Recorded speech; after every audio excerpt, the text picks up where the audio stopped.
வணக்கம் நண்பர்களே, எல்லோரும் எப்படி இருக்கீங்க? நலமாக இருக்கீங்களா? நான் பாரம்பரிய ஜோதிடர் பா. ரவிக்குமார். இப்போ நாம் பார்க்கக்கூடியது மார்கழி மாதம் ராசி பலன்களை பற்றி தான் இந்த காணொலியில் பார்த்துட்ருக்குறேங்க.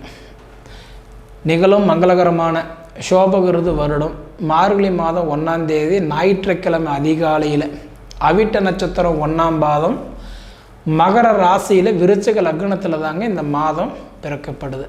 அதுவும் பார்த்திங்க அப்படின்னா 294 டிகிரியில் தான் இந்த மாதம் பிறக்கப்படுதுங்க. அப்படி பிறக்கக்கூடிய இந்த தருணத்தில் பார்த்திங்க அப்படின்னா காலபுருஷ தத்துவத்துப்படி நம்ம பார்க்கக்கூடியது 10வது ராசி மகர ராசியுடைய வாழ்க்கையில் என்னென்ன மாற்றங்களை இந்த மார்கழி மாதம் கொடுக்க போகிறாருன்றதை பற்றி தான் இந்த காணொலியில் இப்போ பார்க்க போகிறேங்க. அப்படி பார்த்திங்கன்னா முதலாவதாக வரக்கூடிய நட்சத்திரம் பார்த்திங்கன்னா சூரியனுடைய நட்சத்திரமான உத்திராட நட்சத்திரம் 2ஆம் பாதம் 3ஆம் பாதம் 4ஆம் பாதம். அதன் பிறகு வரக்கூடிய அதாவது சந்திர பகவானுடைய நட்சத்திரமான திருவோண நட்சத்திரம் 4 பாதங்கள். அதன் பிறகு வரக்கூடிய செவ்வாய் பகவானுடைய நட்சத்திரமான அவிட்ட நட்சத்திரம் 1ஆம் பாதம் 2ஆம் பாதம். அப்போ 3 நட்சத்திரங்கள் 9 பாதங்கள் அடங்கிய மிக அருமையான ராசி, மிக ஒரு அற்புதமான ராசி இந்த மகர ராசி. இந்த மகர ராசிக்கு பார்த்திங்க அப்படின்னா இந்தோடைய மார்கழி மாதம் என்னென்ன மாற்றங்களை கொடுக்க போகிறாரு அப்படின்றத பார்த்திங்கன்னா முதல் விஷயம் காலச்சுத்தின பாம்பு மாதிரி உங்களுக்கு பிடிச்சிருக்கக்கூடிய ஏழரை ஏகப்பட்ட கஷ்டத்தை கொடுத்துட்ருக்கிறாரு கிட்டத்தட்ட 6 வருஷ காலமாக. ஏன்னா இந்த ஏழரையிலிருந்து எப்படா நம்ம வெளியில் வருவோம் அப்படின்ற ஒரு எதிர்பார்ப்பு ஏக்கங்களை தான் உங்களுக்கு அதிகமாக இருக்குதே தவிர, ஆனால் நம்ம சாதிக்கணுன்ற ஏக்கத்தை விட இந்த ஏழரைச்சனி எப்படா முடியுன்ற ஒரு எதிர்பார்ப்பு தான் உங்களுக்கு அதிகமாக இருக்குது. ஏழரை நடக்கும்போது பொதுவாக என்ன பண்ணணும் அப்படின்னா திருநள்ளாறு போயிட்டு வந்தால் திருப்பம் நடக்கும் அப்படின்றது ஒரு ஐதீகம். அதனால் என்னென்னா வளர்ப்பிற கிரகம் கிடையாது, தேய்ப்பிற கிரகம். திருநள்ளாறு போயிட்டு வந்தால் கண்டிப்பாக உங்களுக்கு நல்லது இந்த மகர ராசியில் பிறந்தவங்களுக்கு. அப்போ இந்த திருநள்ளாறுக்கு போகிறத மட்டும் இல்லை, சனிக்கிழமை கண்டா எள்ளும் சோறு கலந்து காகத்துக்கு வைங்க, எச்சிப்படும் சாதம் காகத்துக்கு வைங்க, நவகிரகத்தை சுற்றுங்க. சனீஸ்வரன் கோயிலில் வந்து பார்த்தீங்கன்னா எள் துணியில் கருப்பு எள் வச்சு விளக்கு போடுங்க, அது உங்களுக்கு ரொம்ப நல்லது. அதை விட நம்மளால் முடிஞ்ச ஒரு தானத்தில் சிறந்த தானம் அன்னதானம், எறும்பு குழிக்கு கொஞ்சம் அரிசி சர்க்கரை கலந்து போடுறது உங்களுக்கு ரொம்ப நல்லதுங்க. ஏன்னா இந்த ஏழரை நடக்கிறதுனால உதாரணம் சொல்லணும்னா இந்த ஏழரை 1 வருஷமாக 2 வருஷமாக கிடையாது, ஒரு 6 வருஷ காலமாக கண்டதும் தண்டம் பண்ணி கைப்பொருள் விரயம் பண்ணி பண்டவோர் நாட்டை விட்டு வனவாசம் ஒன்று போகல அவ்வளோ ஒரு கஷ்டத்தில் அனுபவிக்கக்கூடிய ராசி தான் இந்த மகர ராசி. இதுவோ 2வது ரவுண்டாக இருக்கிறவங்களுக்கெல்லாம் பாதிப்பு கம்மி தாங்க. இதே முதல் ரவுண்டு ஏழரை நடக்கிறவங்களுக்கு இப்போ வந்து மகர ராசியில் ஏழரை சனியில் பாதசனி நடந்துட்டு இருக்குது. பாதசனி நடக்கும்போது என்ன பண்ணிவார், படிப்புக்கு எடுத்திருப்பார், படிப்பாங்க மைண்டில் உட்காராது. ஏன்னா இன்றைக்கி வந்து ஏழரை சனியில் முதல்ல என்ன பண்ணுவார், படிப்பை கெடுப்பார்.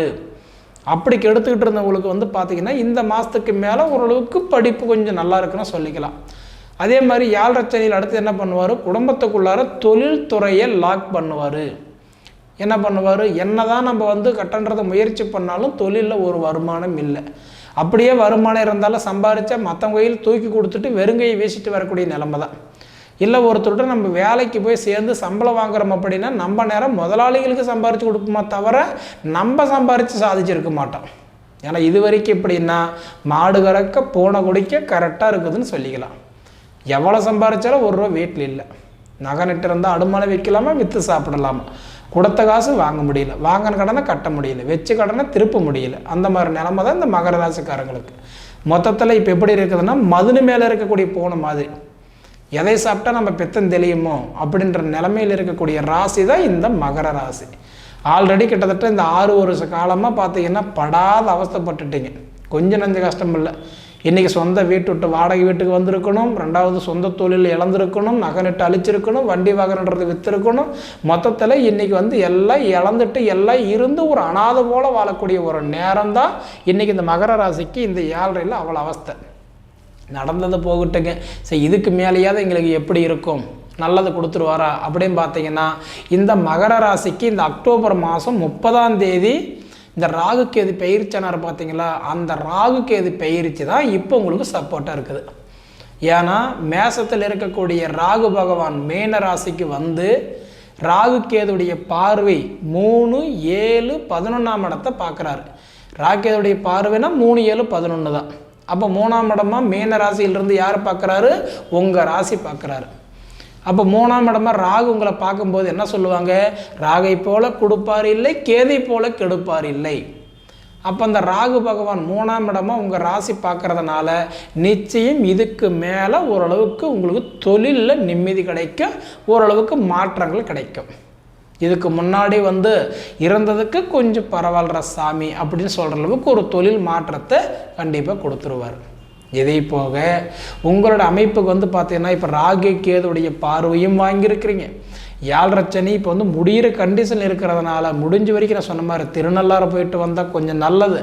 அதை விட உங்களுடைய சுய ஜாதகம் ஒரு தடவை கொடுத்து செக் பண்ணி பார்த்துக்கோங்க. ஏன்னா சனி ஆரம்பிக்கும் போது கஷ்டத்தை கொடுப்பான் அல்லது போகும்போது கஷ்டத்தை கொடுப்பான்.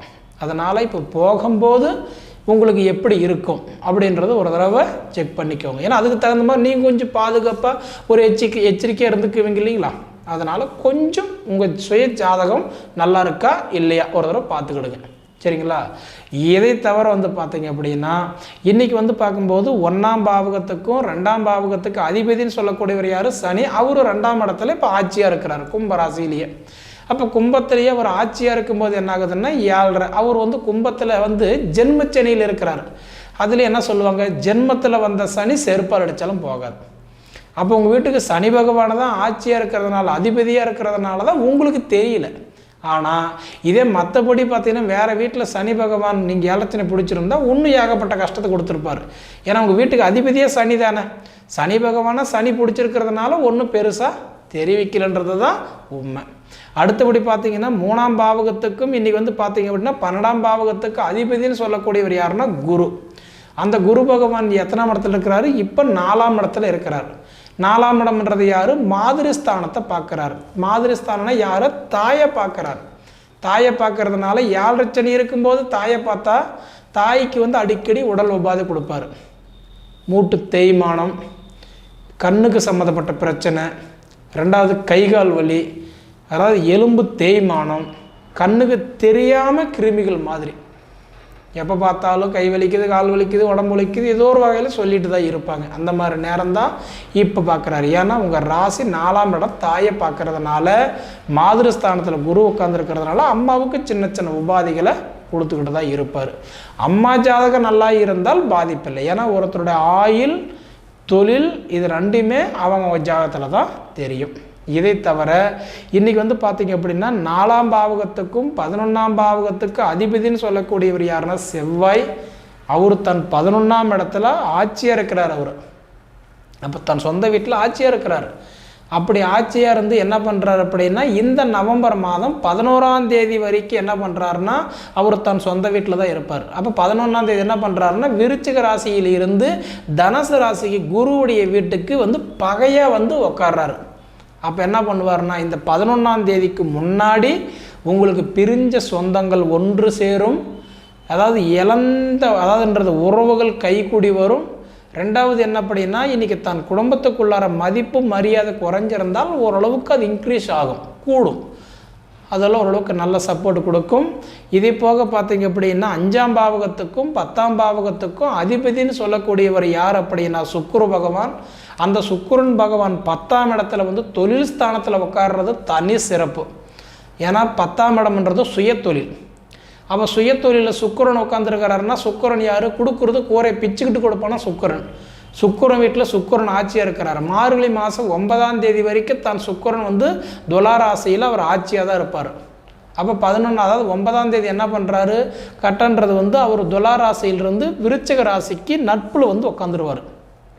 அப்போ அது வரைக்கும் பார்த்தீங்க அப்படின்னா இந்த மார்கழி மாதம் 9ஆம் தேதிக்குள்ளாரையே உங்கள் தொழிலில் மாற்றங்கள் நடக்கும். சம்பள உயர்வு, தொழில் ப்ரமோஷன், டிரான்ஸ்ஃபர் எதிர்பார்த்தா கிடைக்கிறது, தொழிலில் சங்கடங்கள் விலகி, அதாவது தொழிலில் வைரஸ்கள் மாதிரி சில கிருமிகளெல்லாம் இருப்பாங்க. அவங்கெல்லாம் பார்த்தீங்கன்னா உங்களுக்கு ஓரளவுக்கு நல்ல நட்பு வந்துடுவாங்க. மொத்தத்தில் தொழிலில் மாற்றங்களை கொடுக்குறவர் யாருன்னா சுக்கிரன். அதே மாதிரி சுக்கிரன் யாரை சொல்லலாம்? மனைவியும் சொல்லலாம். மனைவிக்கும் தொழில்துறை நல்லாயிருக்கும், உடல் ஆரோக்கியம் நல்லாயிருக்கும். வீடு வாசல் வேலை செய்துக்கிட்டு இருந்தீங்கன்னா நின்று இருந்தால் மீண்டும் அந்த வேலையை எடுத்து கட்டுவீங்க.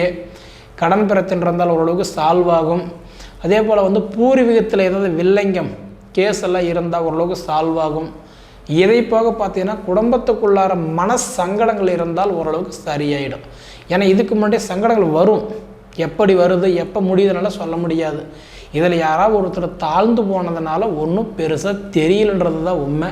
இருந்தாலும் இந்த உடைய அமைப்புக்கெல்லாம் பார்த்தீங்க அப்படின்னா இன்றைக்கி பார்க்கும்போது மகர ராசியில் பிறந்தவங்களுக்கு 2ஆம் சுற்று 7.5 இருந்தால் கண்டிப்பாக சொல்கிறேன், இடம் வாங்கலாம், வீடு கட்டலாம், வீடு ஆல்ட்ரேஷன் பண்ணலாம், காரு வண்டி சொத்து வாங்கலாம். ஆனால் முதல் ரவுண்டில் இருக்கிறவங்களுக்கெல்லாம் பார்த்தீங்கன்னா ஏகப்பட்ட பிரச்சனை. யோசித்து பண்ணுங்கள். ஏன்னா முதல் ரவுண்டு விரைச்சனி, 2ஆவது ரவுண்டு பொங்குச்சனி. இப்போ 2ஆவது ரவுண்டாக இருந்தால் பொங்குச்சனியில் பாதசனி, முதல் ரவுண்டாக இருந்தது அப்படின்னா விரைச்சனியில் பாதசனி, 3ஆவது ரவுண்டாக இருந்தது அப்படின்னா இன்றைக்கி கரும்புச்சனியில் பாதசனி. சரிங்களா? அது நம்ம வயசு பொறுத்து நமக்கு தெரிஞ்சுக்கலாம், நம்ம ஜாதகத்தை பார்த்து சொல்லிடலாங்க.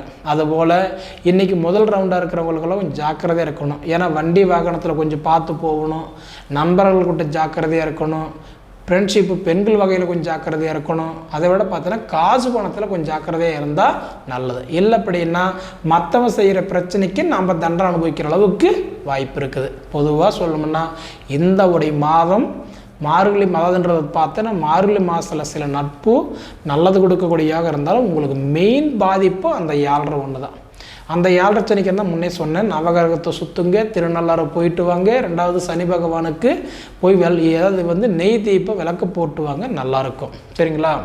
இதை தவிர பார்த்தீங்க அப்படின்னா உங்களுக்கு 6ஆம் பாவகத்துக்கும் 9ஆம் பாவகத்துக்கு அதிபதினு சொல்லக்கூடிய ஒரு புதன் பகவான் 12ல் விரயஸ்தானத்தில் இருக்கிறதுனால புதன் பகவான் தொழில் காரகன், தொழிலுக்கு அதிபதி. அப்படி பார்த்தீங்க அப்படின்னா நான் முன்னே சொன்னேன், தொழிலுக்கு தனிச்சு பண்ணுங்க, கூட்டு வேண்டாம்.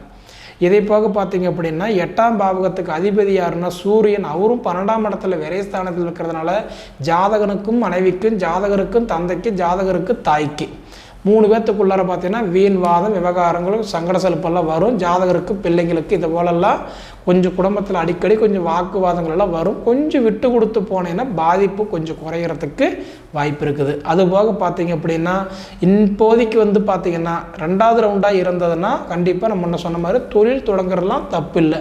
முதல் ரவுண்டாக இருந்தால் போர் கூட போடக்கூடாது. சரிங்களா? ஏன்னா எதிர்பார்ப்பை எதுவுமே செய்யக்கூடாது. அது நமக்கு முதல் ரவுண்டா 2ஆவது ரவுண்டான்றதை பார்த்துட்டு அதுக்கு தகுந்த பலன் தெரிஞ்சு அதன்படி நடந்துக்கிட்டீங்க அப்படின்னா இந்த மார்கழி மாதத்தில் உங்களுக்கு பாதிப்பு இல்லை. இருந்தாலும் நான் உங்களுக்கு சொல்கிறது என்னென்னா 7.5 ஒன்று ஜாஸ்தியாக இருக்கிறதுனால கொஞ்சம் நின்று நிதானமாக பார்த்து செய்யுங்க, கண்டிப்பாக நல்லது. சரிங்களா? சரி நேயர்களே, இதுக்கு முன்னாடி நம்ம ஃபீனிக்ஸ் ஆன்மீக சேனலை சப்ஸ்கிரைப் பண்ணாதவங்க சப்ஸ்கிரைப் பண்ணிக்கோங்க. அதாவது உங்கள் ஃப்ரெண்ட்ஸுக்கெல்லாம் நண்பர்களுக்கெல்லாம் ஷேர் பண்ணுங்கள். அப்போ தான் நம்ம எடுக்கக்கூடிய ஒவ்வொரு காணொலியும் நீங்கள் ரெகுலராக பார்க்க முடியும். அதுபோல் பார்த்திங்கன்னா உங்களுடைய பொன்னான நேரத்தை ஒதுக்கி இவ்வளோ நேரம் என்னுடைய காணொலியை அதாவதுன்றது முழுமையாக பார்த்ததுக்கு என் மனசிலிருந்து கேட்டுக்கிறேனுங்க. நன்றி.